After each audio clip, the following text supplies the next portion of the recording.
ग्रहों का विज्ञान यूट्यूब चैनल में मैं डॉक्टर पुष्पा कामड़े आप सबका स्वागत करती हूँ। कुंडली पढ़ना सीखे के क्रम में पार्ट 26 सिखाना शुरू करती हूँ। आज के पाठ में संतान सुख कौन कौन से ग्रह से देखा जाता है, संतान प्राप्ति के लिए कौन से ग्रह जवाबदार है, संतान कब होगी, पुत्र संतान, कन्या संतान और विलंब से संतान के योग, संतान सुख में परेशानियां आ रही हैं उसके लिए उपाय, मंत्र और दान, मार्गदर्शन, ये सब के बारे में जानेंगे।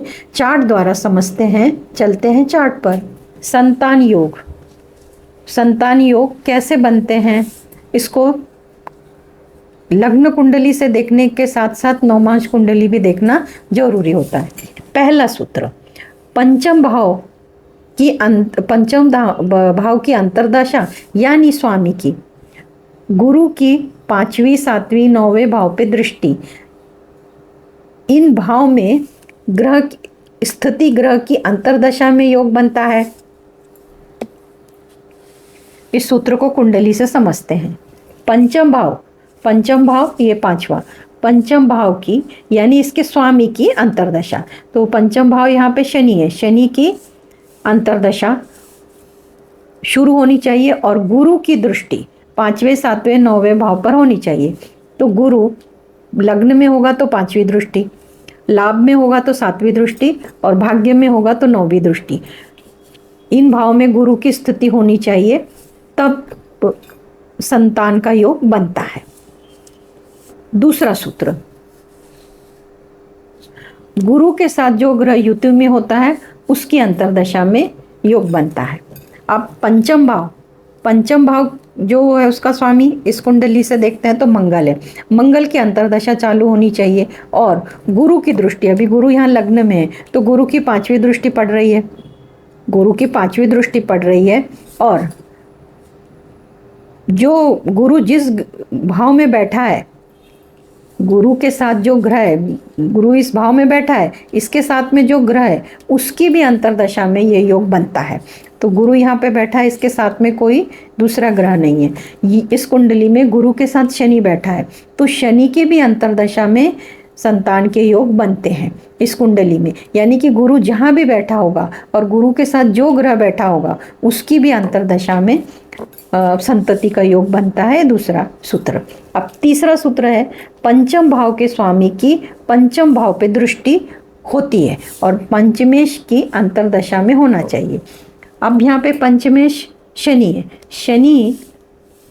शनि की पंचम भाव पे दृष्टि के लिए एक तो लाभ भाव में होता है तो दृष्टि होगी और 8वें भाव में 1 7 8 9 10, शनि 8वें भाव में होगा तो 10वीं दृष्टि पड़ेगी और शनि तीसरे भाव में होगा तो तीसरी दृष्टि पड़ेगी।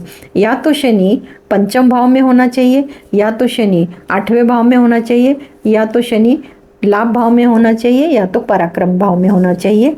तो ये सूत्र कंप्लीट होता है कि पंचम भाव का स्वामी की पंचम भाव पे दृष्टि होती है और पंचमेश की अंतर्दशा में योग बनता है। अब दूसरी कुंडली में यही सूत्र लगाते हैं। पंचम भाव का स्वामी मंगल। अब मंगल की दृष्टि, मंगल एक 7वें भाव 7वीं दृष्टि से देखता है तो लाभ भाव में, यहाँ से 7वीं दृष्टि, और मंगल की 4थी दृष्टि धन भाव में बैठेगा तो 4थी दृष्टि, और मंगल की 10वें भाव में मंगल बैठता है तो उसकी 8वीं दृष्टि। मंगल के पास 7वीं 8वीं और 4थी दृष्टि है, तो धन भाव में मंगल बैठना चाहिए और लाभ भाव में मंगल बैठना चाहिए और 10वें भाव में तब मंगल, और मंगल पंचम भाव में भी। तो इस स्थिति में मंगल की अंतर्दशा में ये योग बनता है। तीसरे कुंडली से यही सूत्र समझते हैं। पंचम भाव का स्वामी गुरु की दृष्टि पंचम भाव पे होनी चाहिए तो लाभ में होना चाहिए, लग्न में होना चाहिए और भाग्य भाव में, तब इस भाव पे दृष्टि होती है। अब इस भाव पे दृष्टि होगी तब उसकी अंतर्दशा भी चालू रहती है तो उस समय संतान प्राप्ति के योग बनते हैं। चौथा नंबर का सूत्र, पंचम भाव का स्वामी जिस भाव में स्थित है उससे 7वें भाव में जो ग्रह स्थित है उसकी अंतर्दशा। पंचम भाव का स्वामी पंचम भाव का स्वामी जिस भाव में स्थित है उस भाव से सातवें भाव में, 1 2 3 4 5 6 7, सातवें भाव में जो ग्रह स्थित है, तो यहाँ पे राहु स्थित है, तो राहु की अंतरदशा में इनको संतति प्राप्त के योग बनेंगे। इस कुंडली में देख लेते हैं। पंचम भाव का स्वामी मंगल है, जिस भाव में स्थित है, तो मंगल इस भाव में स्थित है, उस भाव से सातवें भाव, 1 2 3 4 5 6 7, सातवें भाव में कन्या राशि है, उसका स्वामी बुध है। सातवें भाव में जो ग्रह स्थित है, इसमें कोई ग्रह स्थित नहीं है, बुध है, पर इस पे ये भाव खाली है, पर ये भाव खाली है तो इसको स्वामी को लेंगे, तो इसका जो स्वामी बुध है, बुध की अंतरदशा में संतति के योग बनते हैं। इस कुंडली में देख लेते हैं। पंचम भाव का स्वामी गुरु है, पंचम भाव का स्वामी गुरु है, उस गुरु कहाँ स्थित है, तो गुरु लग्न में स्थित है। इधर से हम 7 भाव आगे गिनेंगे, 1 2 3 4 5 6 7, सातवें भाव में जो ग्रह स्थित है, अब यहाँ पे कोई ग्रह नहीं है, परंतु ये राशि का स्वामी कौन है, शनि, तो शनि लग्न में है, कहीं भी हो पर उनकी अंतरदशा में इनको संतति के संतान प्राप्ति के योग बनते हैं। 5वें नंबर का सूत्र, पंचमेश जिस राशि में स्थित है, पंचमेश खुद की राशि में, पंचमेश शनि खुद के राशि में स्थित है, उसके स्वामी की अंतरदशा। अब पंचमेश जिस राशि में स्थित है, तो मकर, तो वो खुद का स्वामी है, तो उसका स्वामी भी वही हो गया। दूसरी कुंडली देखते हैं। पंचमेश, यहाँ पे पंचमेश मंगल है, मंगल जिस राशि में स्थित है, अब मंगल गुरु की राशि में स्थित है, अब गुरु की अंतरदशा में ये योग बनेंगे। इसी सूत्र को एक बार और ले लेते हैं। पंचमेश जिस राशि में स्थित है, पंचमेश गुरु कहाँ स्थित है, सूर्य की राशि में, उसके स्वामी की अंतरदशा में, तो सूर्य की अंतरदशा में संतान योग बनते हैं। छठवां, पंचम भाव संतति का है, संतान का कारक गुरु है, पांचवा भाव संतति का है, और संतान का कारक जो है वो गुरु है। गुरु शुभ राशि में होना चाहिए। अब गुरु शुभ राशि में यानी कि धनु राशि में, मीन राशि में, स्वराशि का होता है, कर्क राशि में, सिंह राशि में, मित्र राशि में होता है, मंगल की मेष राशि और बुध की मिथुन और कन्या राशि, ये उनकी शुभ राशियां हैं। शुभ ग्रहों से दृष्ट होना चाहिए तब ये योग बनता है। तो गुरु अपने आप में शुभ ग्रह है, इनके अलावा 2-3 ग्रह हैं, शुक्र, बुध और चंद्र शुभ ग्रह हैं, तो ये तीनों की गुरु के ऊपर दृष्टि होनी चाहिए। पंचम भाव संतति का है और संतान का कारक गुरु है। गुरु शुभ स्थिति में होना चाहिए, तो गुरु शुभ स्थिति में उनकी राशियां बताई और उनके ऊपर दृष्टि बुध की, चंद्रमा की और शुक्र की होनी चाहिए, तब ये योग बनता है।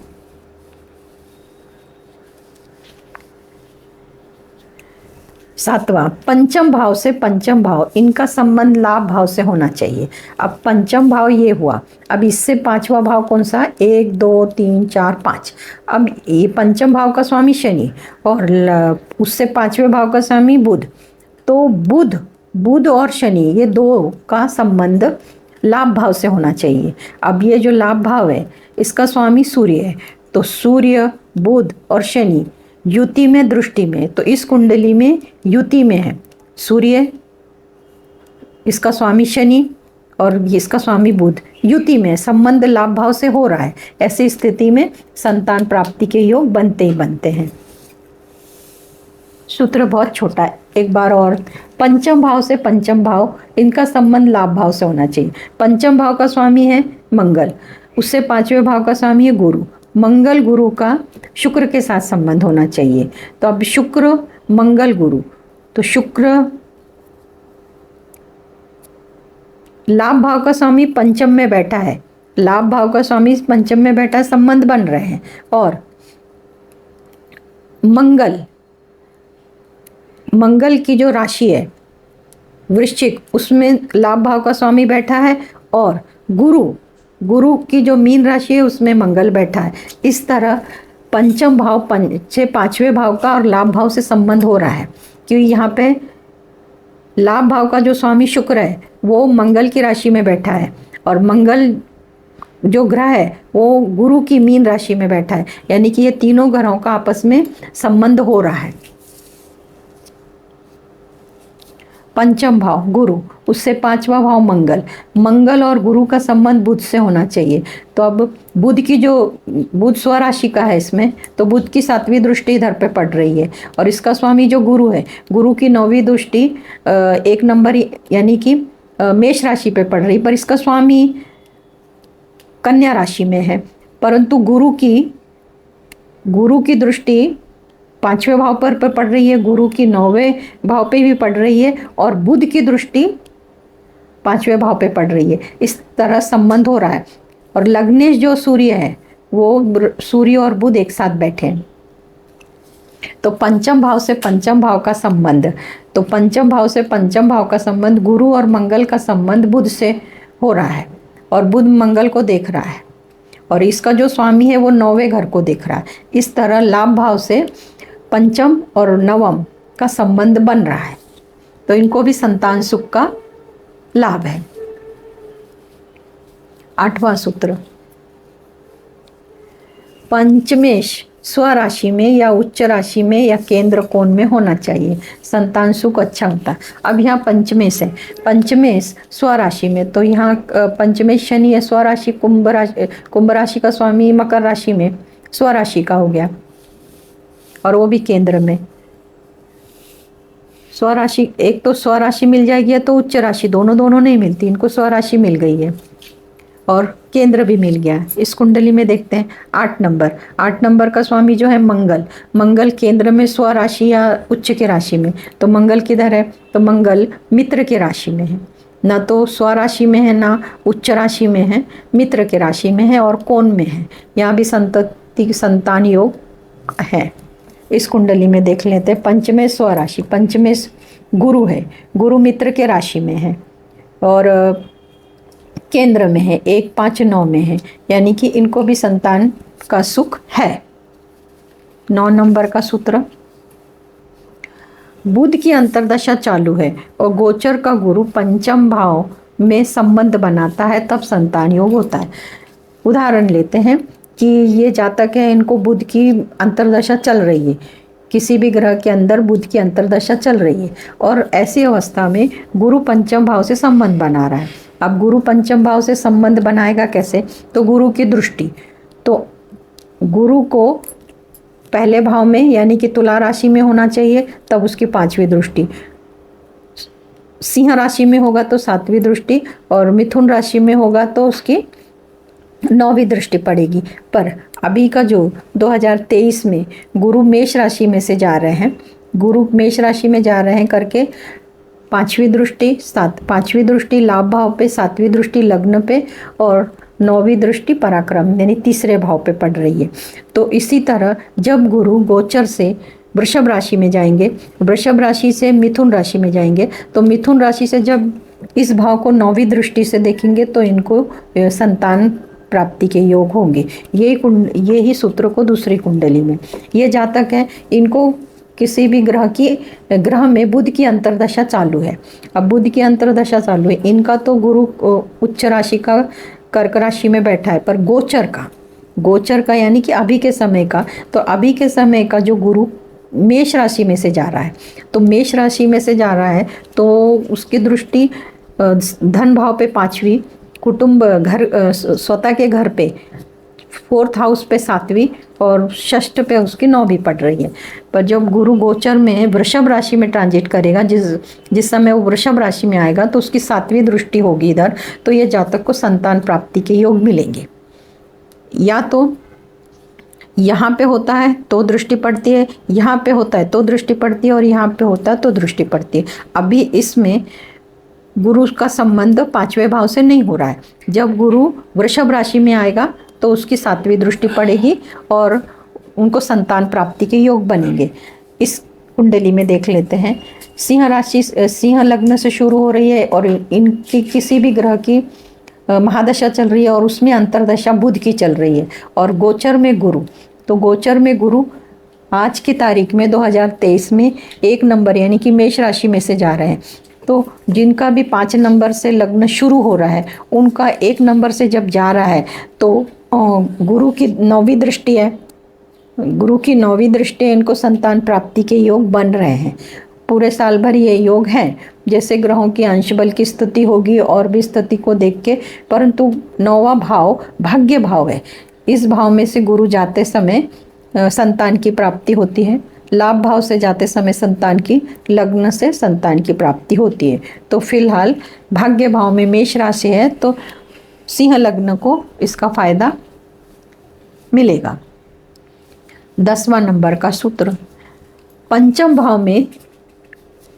भाव में गुरु 9 नंबर 12 नंबर कर्क यानी कि 9 धनु 12 मीन कर्क 4 नंबर कर राशि में होता है तो संतान योग बनता है।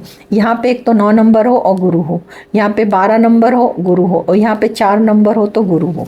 इसमें देखते हैं इधर भी 9 12 4 राशि नहीं है, और यहाँ देख हाँ इधर पे 9 नंबर की राशि है परंतु इधर गुरु नहीं है। फिर भी इस गुरु की दृष्टि है, गुरु की दृष्टि है, फिर भी संतान योग बहुत अच्छा है। 11 नंबर का सूत्र, पंचम भाव में शुक्र, 5वें भाव में शुक्र 2 नंबर की राशि यानी कि वृषभ, 7 तुला 12 मीन। ये वृषभ में और तुला में शुक्र स्वराशि का होता है और मीन राशि में शुक्र उच्च का राशि का होता है। तो पंचम भाव में अगर ये 3 राशियों में से कोई एक है और वहाँ पे शुक्र है तो उस जातक को संतान सुख बहुत अच्छा मिलता है। यहाँ देख लेते हैं। अब पंचम भाव में शुक्र है, पंचम भाव में शुक्र है परंतु वृषभ तुला और मीन राशि नहीं है, या वृश्चिक राशि है। वृषभ तुला मीन राशि होती है तो संतान बहुत अच्छा योग बनता है। 12वां नंबर का सूत्र, गुरु केंद्र और त्रिकोण में बलवान होना चाहिए। अंश बल यानी कि उसकी डिग्री 10 से 20 डिग्री तक होनी चाहिए गुरु केंद्र में। तो इस कुंडली में देखते हैं तो गुरु केंद्र में है, भले नीच राशि का है पर नीच राशि का नीच राशि भंग हो गया है। शनि स्वराशि का है और गुरु वहाँ पर है तो गुरु केंद्र में है तो इनको भी संतान सुख है। इस कुंडली में देखते हैं गुरु केंद्र में, एक पहले घर में 1 5 9 केंद्र में आ गए, कोण में आ गए, 1 4 7 10 ये केंद्र में आ गए। इस कुंडली में देखते हैं गुरु पहले घर में, केंद्र भी और कोण दोनों भी, पहला दोनों में काउंट होता है तो गुरु यहाँ पे। बस इनके ये अंश बल देखना है तो इन तीनों के जो भी जातक हैं इनको संतान सुख बहुत अच्छे प्रमाण में है, यानी कि गुरु का अंश बल मजबूत है। कन्या लग्न, कन्या लग्न होता है तो पंचम भाव में मकर राशि आती, यानी कि इधर हम 6 नंबर ले लें, 6 7 8 9 10, तो 10 नंबर इधर आता है और उसमें मकर राशि आती है। जैसे इधर पे गुरु मकर राशि में नीचे तो 5वें घर में अगर 10 नंबर में मकर राशि का में गुरु बैठता है तो नीच हो जाता है। ऐसी स्थिति में संतान सुख नहीं मिलता, अगर मिलता भी है तो उसमें बहुत परेशानी होती है। इसमें देख लेते हैं, यहाँ पर वृश्चिक राशि है 8 नंबर, 8 नंबर का जो स्वामी मंगल है, मंगल अगर 4 नंबर में बैठता है यहाँ पे तो मंगल की वो नीच राशि है। परंतु सिर्फ कन्या लग्न के बारे में बोला है कि जब गुरु, बाकी के ग्रह के बारे में, बाकी के ग्रहों से संबंधित ऐसे बोला है कि गुरु इसका कारक है, संतति का गुरु कारक है, इसलिए विशेष गुरु को लिया कि गुरु की जो नीच राशि है वो मकर राशि है, वो अगर 5th हाउस में आती है तो संतति होने में बहुत परेशानी होती है या तो होती ही नहीं है। 4था नंबर, विलंब से संतान सुख, शादी होने के कई साल बाद भी संतान के लिए इलाज चल रहा होता है तो उसका सूत्र इस प्रकार है, पंचमेश अस्त है। अब ये पंचमेश जो शनि है, शनि की जो डिग्री है वो अस्त है, और अगर सूर्य के आसपास आते हैं तो ग्रह अस्त होता है और वो 0 डिग्री का होता है और 6 8 12 में स्थित होता है। अगर शनि है, पंचमेश शनि है, सूर्य के साथ है और स्थित है 6 8 12 में होता है, ऐसी अवस्था में भी विलंब से संतान होती है, जल्दी संतान होती नहीं है। और एक देख लेते हैं, पंचमेश मंगल है, मंगल यहाँ पे, और मंगल की डिग्री अगर सूर्य आसपास है तो मंगल आस्ते, पर सूर्य दूर है तो मंगल 0 डिग्री पे नहीं है, इनको संतति है। और जो पंचमेश है दूसरे सूत्र में वो 6, 8, 12 में होता है तो भी संतान पर परेशानी से होती है, विलंब से होती है। इसका ही दूसरा पार्ट, पंचमेश 0 डिग्री का है और पंचमेश मंगल, सूर्य, बुध, शुक्र, गुरु, एक एक को ले लेते हैं। पहला पंचमेश शनि है और शनि 0 डिग्री का है। पंचमेश मंगल और सूर्य, मंगल और सूर्य, बुध और सूर्य, गुरु और सूर्य, शुक्र और सूर्य, शनि और सूर्य युति में होते हैं तब संतान विलंब से होती है। अब इधर पहली कुंडली में शनि है, शनि किसके साथ है? सूर्य के साथ है, तो यहाँ पे लिखा है ना शनि और सूर्य। तो शनि और सूर्य तो विलंब से संतान हुई, पर उसके बाद अच्छे से संतान सुख मिला है, 3 संतान तो उनके पास है ही है। तो शनि और सूर्य, पंचमेश के साथ सूर्य होना चाहिए। इधर पंचमेश कौन है? मंगल, मंगल के साथ सूर्य होना चाहिए। अगर पंचमेश गुरु है तो गुरु के साथ सूर्य होना। ऐसी स्थिति में जहाँ पे बैठ जाते हैं उनको बहुत विलंब से संतान होती है, पर होती है। 15वां सूत्र, लाभ भाव में राहु। लाभ भाव में राहु है तो 7वीं दृष्टि उसकी पंचम संतति स्थान पे पड़ रही है। यहाँ पे से राहु की 7वीं दृष्टि पड़ रही है। पंचम भाव पढ़ने से संतान विलंब से होती है। वैसे देखेंगे तो राहु भाग्य भाव में होगा तो 9वीं दृष्टि पड़ेगी, लग्न में होगा तो 5वीं, पर 7वीं के लिए सूत्र है कि जब उसकी 7वीं पड़ती है तो संतान विलंब से होती है। 11वें भाव में जब राहु होता है और वो 7वीं दृष्टि से पंचम भाव को देखता है तो संतति विलंब से होती है। ये 2 स्थान के बारे में सूत्र नहीं है, सिर्फ 7वीं दृष्टि के लिए ये सूत्र है। यहाँ पे राहु है और वो अपने संतति स्थान को 7वें भाव से देख रहा है तो संतान विलंब से देता है। 16वां सूत्र, पंचम भाव पर जितने ग्रहों की दृष्टि होती है। अब यहाँ पे पंचम भाव पे जितने ग्रहों की दृष्टि होगी, अब यहाँ पे एक ही ग्रह की दृष्टि है, पंचम भाव पे जितने ग्रहों की दृष्टि होती उतनी संतान होती है। अब यहाँ पे एक ही है तो यहाँ पे एक ही संतान, यहाँ पे तो एक ग्रह की स्थिति, ये दृष्टि है ना, गुरु की 5वीं दृष्टि है, तो जितनी दृष्टि होती है उतनी संतान होती है। अब शुक्र की दृष्टि से क्या होता है तो कन्या होती।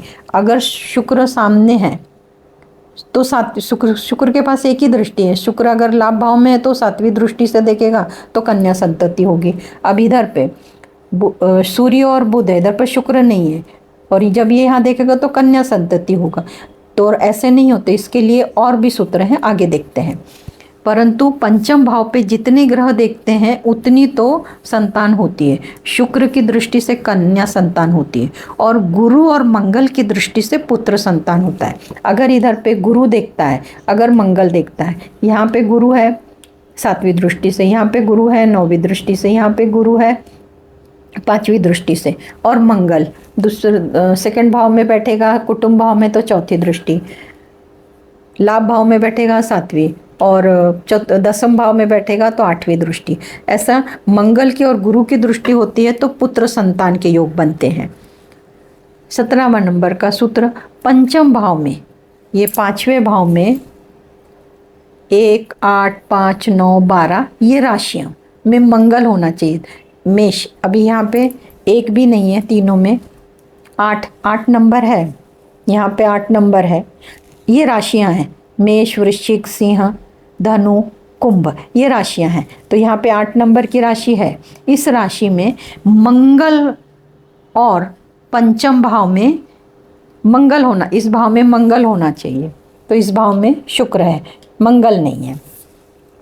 और पंचम भाव में 1, 3, 7, 9, 11 राशि में सूर्य और गुरु हो तो पुत्र संतति होती है।